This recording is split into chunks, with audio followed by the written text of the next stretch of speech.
Malawians, 2 nights ago, the Malawi Electoral Commission announced the validated results of the presidential election from 11 councils, bringing their total to 24, with only the results of 12 councils remaining. From those official results, it was clear that my main rival, His Excellency Professor Arthur Peter Mutharika of the Democratic Progressive Party, had already secured an insurmountable lead and is the presumptive winner of the presidential election. For this reason, a moment ago, I called Professor Mutharika directly to congratulate him on his historic victory and to wish him well in his upcoming tenure as the 7th President of the Republic of Malawi. I have done this because I accept the results of the presidential election that the Malawi Electoral Commission has already validated and released, just as I will accept the final result that the Commission is scheduled to announce at 2 p.m. I know that to many of you who supported my campaign for re-election, this outcome is disappointing. But I want you to know that I will forever be grateful for your trust in me and for your support of my candidates. I also know that to the majority of you who voted, this outcome is a reflection of your collective will to have a change of government. And so it is only right that I concede defeat out of respect for your will as citizens and out of respect for the Constitution.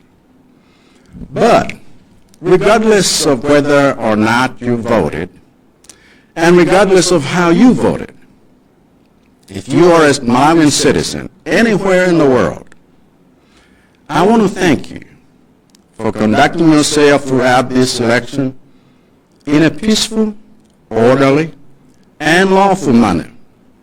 Most importantly, I want to thank the Lord God Almighty and all of you for the incredible privilege you gave me for the past 5 years to serve as your 6th president. In the days that remain before my successor takes his oath of office, I want you to know that I am fully committed to facilitate a peaceful transfer of power. I have already instructed my team to begin preparations to render the incoming administration any support needed to ensure a seamless process that safeguards our nation's peace, order, institutions, public services, and constitutionalism. Additionally, I have issued directives for all my staff to see to it that over the coming days, all state residences are left in good order and in time for the President-elect to move in upon taking his oath of office. Let me also thank the Malawi Electoral Commission for the meticulous and outstanding job it has done to ensure that this entire electoral process is peaceful and transparent. Worthy of special mention and praise in this regard is the MEC Chair, Justice Annabel Mtalimanje, whose cool head and steady hands have ably steered this long and complex process in a manner that is commendable and admirable. But I know that to run an election as well as she has requires an ecosystem of supportive commissioners, electoral staff, and stakeholders. So as President, I want to thank all of you for the role you have played to make these general elections a success and to make Malawi's democracy a shining example for the whole world. Allow me to say one more thing about the Malawi Electoral Commission's work before I conclude. In my understanding, the Commission has two responsibilities.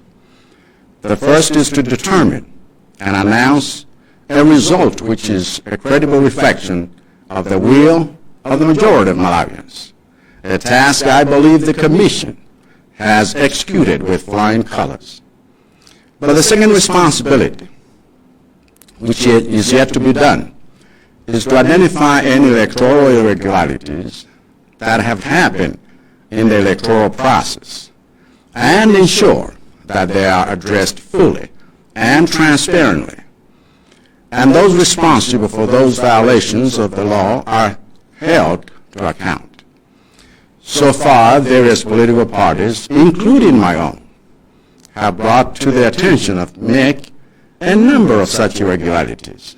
But crucially, the Commission itself announced that it also identified anomalies in the results of a number of districts, resulting in a decision to quarantine those results until further notice. The anomalies do not necessarily mean that the election result projected Professor Mtsogoleri as the winner is not credible or a reflection of the will of the people. Even in sports, the occurrence of foul play does not mean the final score is not a true reflection of the game. What these irregularities mean is that the Electoral Commission, as a referee, has a duty under the law to provide a full and transparent account of the irregularities, a full and transparent account of how they happened, a full and transparent account of how they have been resolved, and a full and transparent account of how those who committed fouls will be held accountable.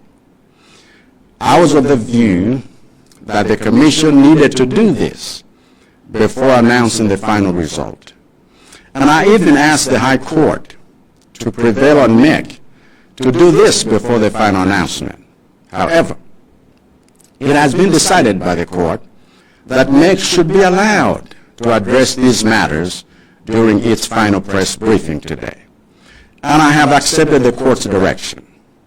I'm hopeful that MEC will also execute this second responsibility with flying colors, because doing so will ensure that our electoral process and our democracy is stronger as we move forward. Going forward, I call on all of you to render our incoming president the same kind of collective support that you have given to the Malawi Electoral Commission during this process. Because Professor Mtsogoleri success in leading our nation towards prosperity will depend on all of us standing as one people in pursuit of our nation's development. So whether you are a political party, a candidate, or a voter, or whether you have emerged on the winning side or on the losing side, my prayer is that you will all remain active in taking our development and democracy forward. And my commitment is to do my part in that collective effort. To the members of my party, I will be giving further direction in the near future about how we will transition from our leadership in the months to come so that we can rebuild our platform for success in the future. But I believe that what matters now is for all of us as Malawians to work together as one nation to make Malawi better, because that's how we will be winners, all of us, in the end.